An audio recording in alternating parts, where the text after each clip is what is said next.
System Wiring Diagram. According to IEC 62446, system documentation for a grid-connected PV system shall include at least a single-line wiring diagram. A list of subsections outlining the specific information needs to be included in the notes or tables associated with the wiring diagram.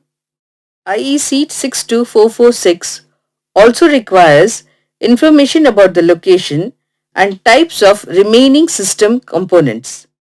Details need to be provided regarding conductor sizes and overcurrent protection device ratings. Equipment grounding details, in particular module frame grounding, along with any connection to an existing lightning protection system, needs to be identified, and details of its location, type and ratings of AC or DC surge protection devices should be provided.